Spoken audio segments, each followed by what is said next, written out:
Welcome, everyone, to another edition of Stepping Up to the Plate. I'm your host, Michael Vega. So glad you could join us here. We took a brief respite while I was a little bit under the weather. I got killed by this pollen. Boy, it was unbelievable. But we're back now, full health. While I was away, we got to watch a lot of great sporting events that we need to get caught up on.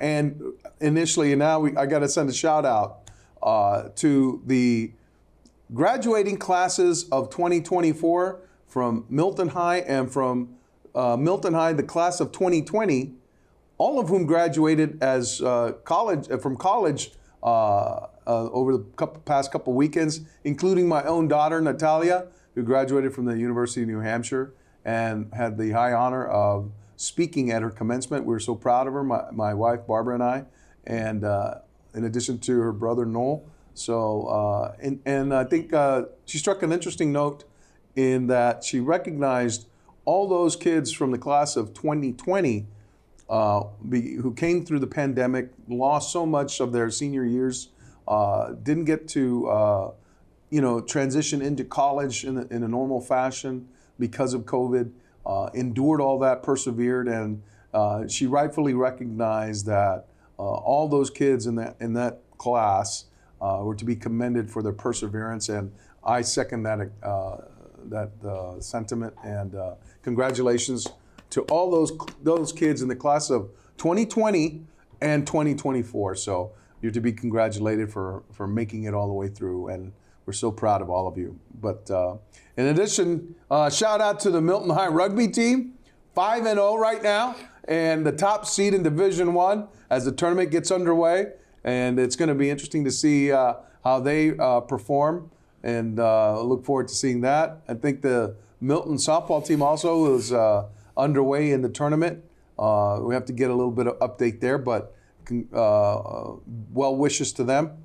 And we want to also get caught up on a couple of items, and no better partner than my main man, Al Pizzuti, to join in on the conversation. Al, thanks so much for being here. And, it's interesting, all the stuff that went on, the things that in the span of 2 weeks, you have the Bruins getting knocked out of the Stanley Cup playoffs by the Panthers again. The Celtics kind of forging their path to the Eastern Conference Finals and now to the NBA Finals with a great 4-game sweep of the Indiana Pacers. And you and I are on the opposite spectrum of whether or not the Celtics are deserving. No. Okay. Anytime a team wins, they deserve it. Good. What my comment would be is that the Pacers lost it. They could have won 3 of those games. They won none of them. So, I mean, when they were running around like chickens with their head cut off in games 3 and 4 out in Indiana, and they could have won those games. They were ahead. They had their best player not playing, and they still could have won those games. So I blame a little on the coach and a little on the fact that team hadn't been there for a while. Right. So, and I give kudos to the Celtics for How about Joe being Mazzulla? there. How about Joe Mazzulla? Well, Joe Mazzulla's done what he had to do with that, but that team is loaded. Well, think about that series, though, too, Al. You look at their front court situation was depleted. They didn't have Kristaps Porzingis. They had to put extraordinary amount of minutes on Al Horford, and then they lose Luke Cornett to spring. And so now they're having to piece it together in the front court against 2 guys who are Pascal Siakam and Miles Turner, who were having their way. They would have if you notice, they would call for the ball on switches, and guys like Derek White or Peyton Pritchard or even Drew Holiday wound up getting switched up against a big, in the post. Had Porzingis been able to play, it would have been a wider margin in every one of those games that they just barely won. No doubt. So that's all I'm saying is that the Celtics did what they had to do. Yes. But it wasn't an overwhelming performance by the Celtics. Don't forget, their best player didn't play the last 2 games, the Pacers. They're not as good a team as they're not as deep as the Celtics, and yet they could have won 3 of those 4 games. But here's the thing, Al. I learned more about the Celtics in that sweep because of how they struggled, how they handled adversity, how they didn't cave, Al. You know, they fought back from 18 in Game 3. They were down 18. Yeah, but they're the better. Look at. And that's without Halliburton, and they didn't have Kristaps Porzingis, and they were having their way in the paint. Yeah, well, I think the thing that stands out for this team was Brown in 1 game was unbeatable. Holiday is the best player they have in terms of defense. Oh, I love him. And then I love him, Al. Having Horford play the way he played I think it was in Game 2. It might have been Game 2. Yeah. So that's the formula for success, is not one player, a team. And one guy picks up, and I think Brown said it last night. He said, if you look at all of our players, everyone had a big role in winning. So yes, absolutely. They all factored. I mean, everyone. Derek White is underrated. He's a terrific player. He reminds me a little of DJ, because when everybody talked about the Celtics, everybody talked about Bird and McHale and Parrish and Nobody ever mentioned DJ, and yet DJ was always there when you needed him. You know, none other than Larry Bird called DJ one of his best players. Well, and he was, and he wasn't an original Celtic. He came via a pickup or trade. And another guy who was a guy that Larry Bird greatly admired that we just lost recently was Bill Walton. Unbelievable loss there. Basketball world, but the world at large. I don't think people 71 years old. How great a college player he was. He was actually a better college player than a pro, because he was hurt a lot as a pro. He was. But he won with Portland. He won with the Celtics. And he claimed Larry Bird was, and Larry Bird was the reason why. But the guy could do a lot. He was a great passer. Big time. When you have Bird and Walton on the floor, how do you know where the ball's going to go? Because they're like Magic with the ball. Yeah. Not Magic Johnson, but Magic. Well, I think could be Magic too. So I was 71 years old. The thing that made Walton interesting to me was he was a character. Yeah. He not only was a great player, but he was a good announcer. He called the game. Oh, I loved him. Yeah. I loved him because he could be anywhere and everywhere all at once. You know, Plus, it's like I never forget watching, I think it was the '86 Celtics when they went and Kevin McHale said we were told we had to go to a concert. And they went to see Grateful Dead. He said they ended up going. They went in the back. To Worcester, I think, They ended up going 3 nights in a row, I think. And the funny thing about Bill Walton is he was approachable, and imminently approachable. I remember covering the Celtics that year, and he was had to be taken to the hospital because of his foot ailment. And, I needed to get in touch with him. So I called his hospital room, and he picks up the phone, and he talks to me, And at the end of it, I just expressed my concern for him. And he generally appreciated that. I said, Bill, I hope you're doing okay, man. Oh. He says, hey, I appreciate you for that. And that was the thing about Bill Walton, too. I mean, he was a real person, man. He was as grounded as anybody. That's where athletes can really have an effect on people. Yeah. I think, just as an aside, I don't know if you saw that the other day, Scotty Scheffler was walking, yes, and he threw the ball to the kid, and older guy, caught the ball and started running away.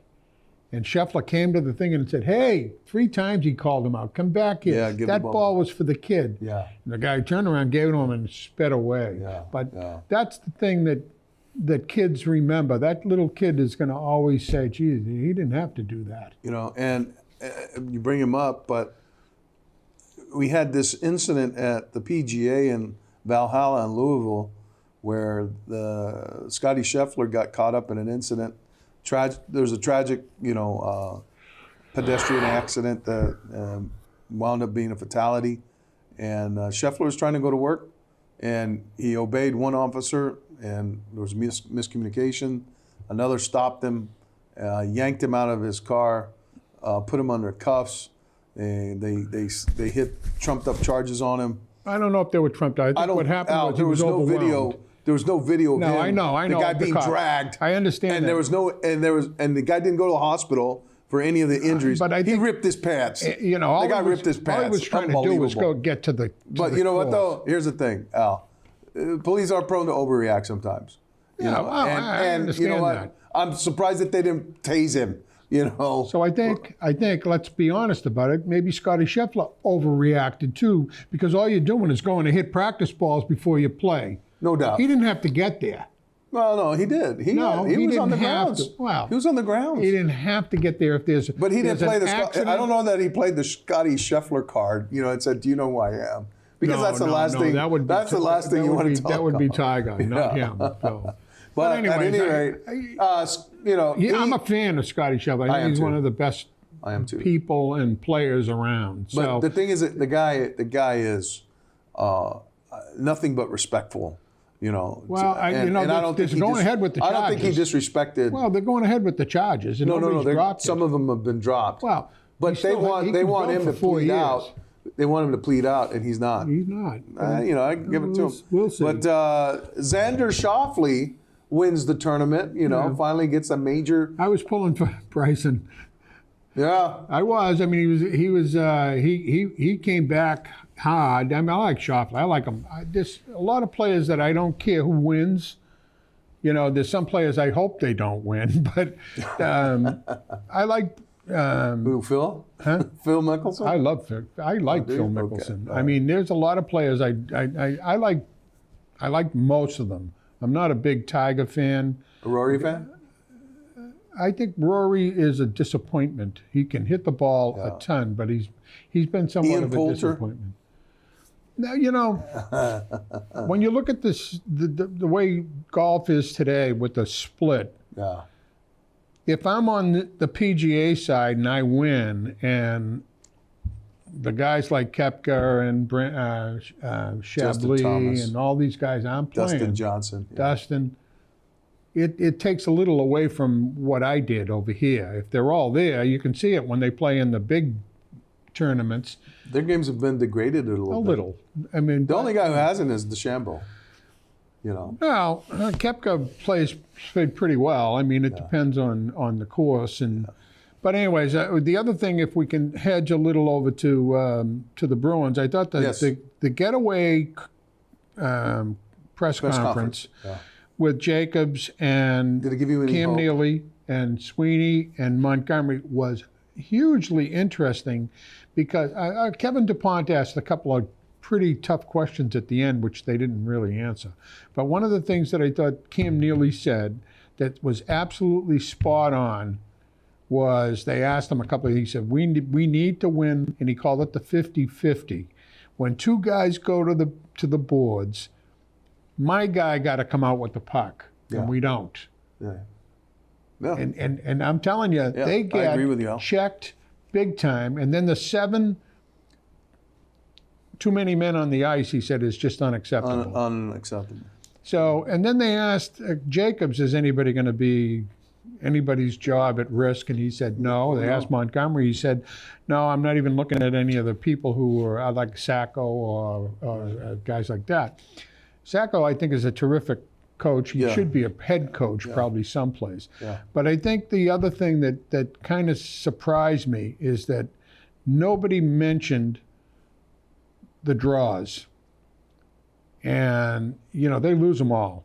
And they can't get out of the zone. That's the two or three biggest things with this team is they go to the boards, they don't come out with the puck. 2, they can't get out of the zone. 3, they can't win key. I'm talking And about when they key can't get out of draws. the zone, they get cycled big time.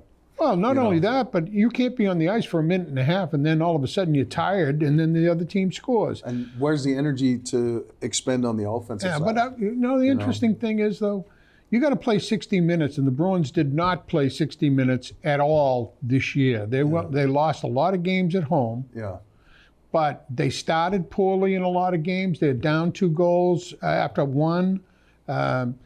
You can't have that. They don't play 60 minutes. I'll tell you one thing. I watched the Panthers-Rangers game last night. Wow. What a series, Al. What a series that's been. You know what? I think the Rangers, on paper, everybody's saying the Rangers are the better team. They got probably the greatest goaltender that's around today in Shesterkin. Yeah. But I'll tell you, the Bobrovsky's not Panthers.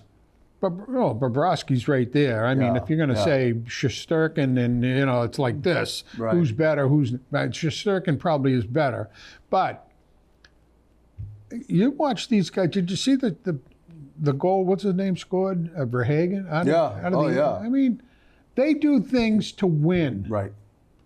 and they're never out of it. They're never, and they've just loaded. Al, they're deadly on the power play. Well, you got Reinhardt, you've got Bennett. Bennett, you've got Verhagen, and Kachuk. What's his name? Markov. Barkov, yeah. Decent players. Oh God, yeah. So good to watch. It's now 2-2. That game. And the other side been the too Rangers. is Stars and Well, I think the Stars are a better team. I'll tell you, the other thing is Edmonton reminds me of an old Bruins team. Yeah, did they? I mean, everybody thinks they're going to win. They're up and down the ice. You got Connor McDavid. We had Bobby Orr. We had Phil Esposito. And they make mistakes. I'm telling you, they still need a goaltender. Yeah. So let them take Linus, what's his name, Ullman. Yeah. Olmark. Let them take him, Grzelcyk, DeBrusk, Fabian Lysell, whoever you want, and give me Draisaitl. Al, I love that idea. That idea. They get the goaltender that they need. They get a defenseman. They get forward. DeBrusk, whose father is the color guy for Edmonton. Yeah. Coming home. Yeah.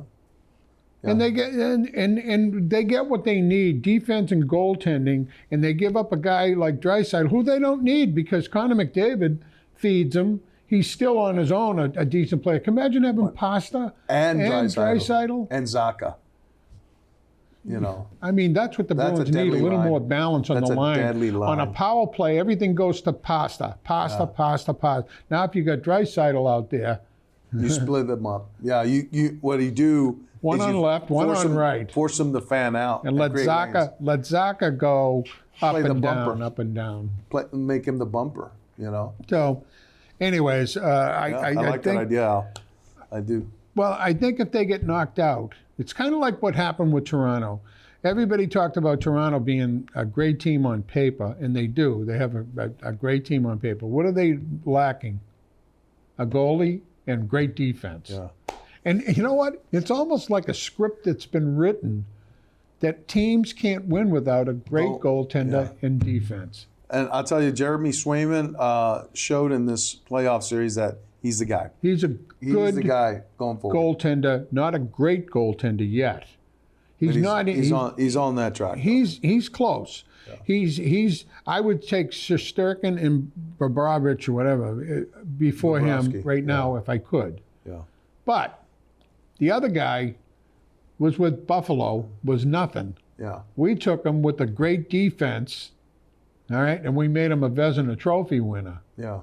And what happened the next year? Swayman took over. Right. So, it is what it is. But, then again, they're going to have to pay Swayman some money here. Well, that's the other thing that came up in the press conference, and I think it wasn't DuPont, but the thing came out is if you have to pay him $7 and you're paying the other guy $5, you're talking $12 million for two goaltenders? Yeah. No way. It ain't going to happen. One of them's gone for sure. And they'll bring Busey up, and he's a decent goaltender. Enough that you can play Swayman 50 games and play the other guy 30, not 50-50. And I think Swayman would like that, to be honest with you. Yeah. He would definitely welcome that. So then, you look at the Red Sox. The Celtics and the Bruins, and the Bruins are done. I did want to recognize another local team that won on a national stage, and that's the Boston College women's lacrosse team. Over the weekend with an incredible win over Northwestern, the top seed, and the Eagles back on the national limelight. And again, that class of 2020, those freshmen, right? came in. They win a national championship, and one of the girls on that team, my daughter had the opportunity to play against on lacrosse and in basketball. Sydney Scales out of Walpole was one of the captains of that team and wins a championship as a senior as well. So congratulations to them. But picking up your point, Al, on the Red Sox, are you buoyed by what we're seeing from some people, on that pitching staff? Well, I've been thinking about this. I mean, what's his name had another good game. He's 6-7 and 3. Or Bello. I think he's 7-3. He was 6-3 last night going in. He probably picked up the 7th. Yeah. Pavetta is, I call him a roller coaster. Yes. He's up here, but he's a decent pitcher. Right. Tanner Houck is another roller coaster. One time he looks like he's unhittable. The next time he gets hit. So Bello is going to become the 1. I think Pavetta is going to be the 2 because he's got a rubber arm. Yeah. Tanner Houck would be 3. Now 4 and 5 question mark for the Bees. Cutter Crawford. They're still question mark. Yeah. And then the relief pitching question mark. Where the Red Sox really have to struggle if they don't get the pitching is you got Devers. Yeah. You had 4 hits last night, incidentally. Yeah. You've got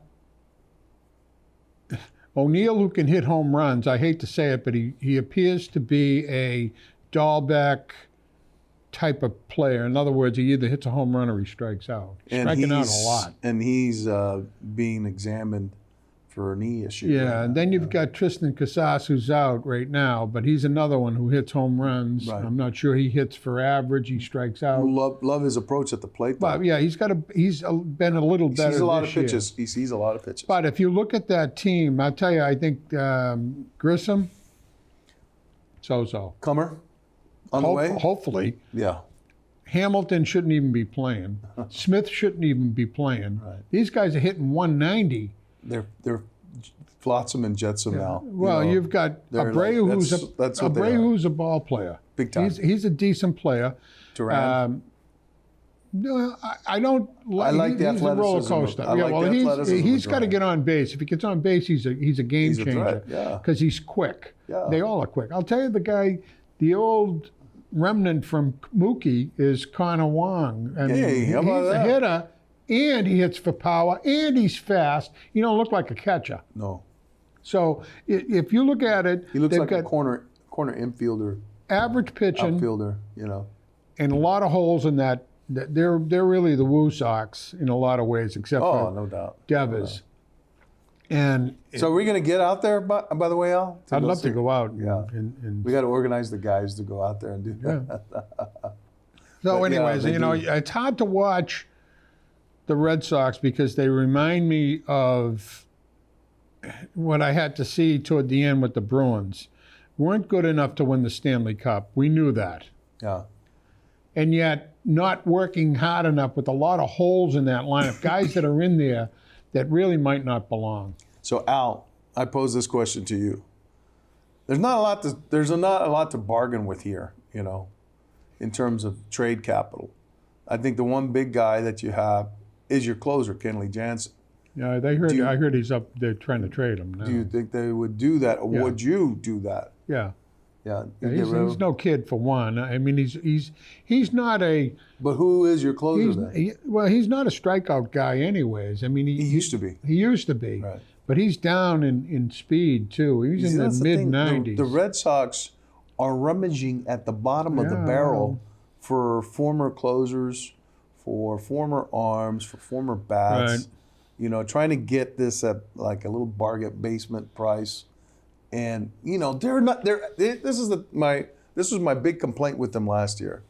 They were acting like a small market team, charging big market prices. Yeah, here's what I don't understand though. I mean, you put a kid like what's his name, the kid they paid $50 million for at shortstop. Let him play center field. I know they wanted Duran out there, but bring Sedan out Rafael. Bring out Mayer. Yeah. I mean, bring him up. See what he can do, because they're not going anywhere. They're not going to win anything. If they win 80 games, 81, if they're a 500 Al, team, he probably hit $190 here too.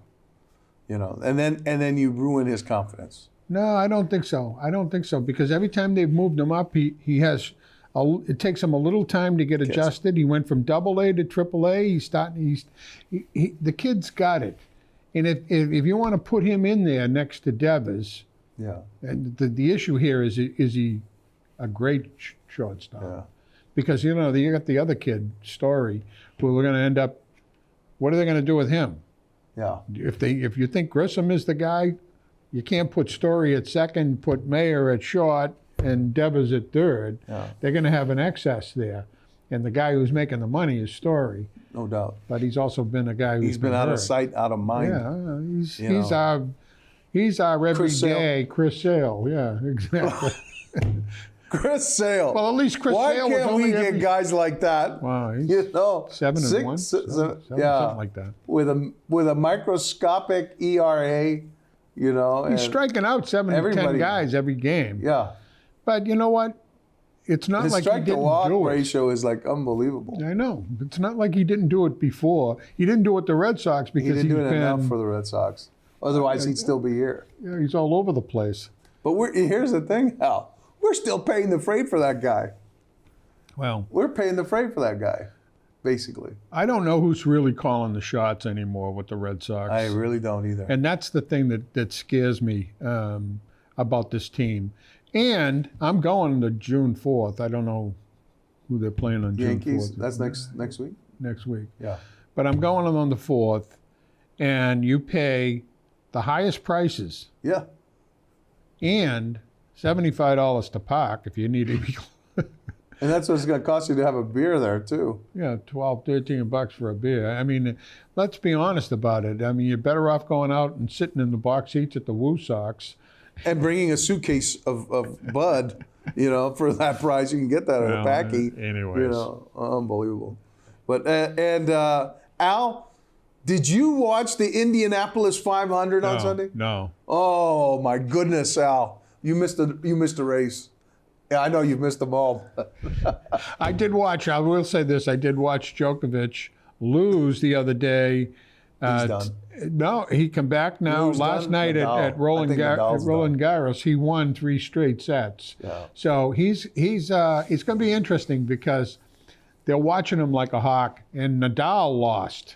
I think he's done. Well, you know what? It was interesting to watch because he played Zverev, who I like. Yeah. But Zverev beat him 3 straight, and he said, I didn't know how to react. He said, and it really bothered me at the end. How do you beat an idol like a Nadal? Yeah. And so when you see people who are on the back nine, so to speak. They all know he's done. Well, they don't know that Djokovic is yet. Yeah. But Nadal's had injuries, so it's a little different. Well, I want to give a shout out to Joseph Newgarden, the Penske team driver, won back-to-back Indianapolis 500s. He gets out of his car, he jumps out, he goes into the stands, which is what he did last year. He says, this is going to be a thing that I do every year. So congratulations to him. All righty, well, that's going to do it for us here at Stepping Up to the Plate. So glad you could join us. So glad to be back here with my main man, Al Prizzuti. And we look forward to seeing you here next time on Stepping Up. Take care, everybody.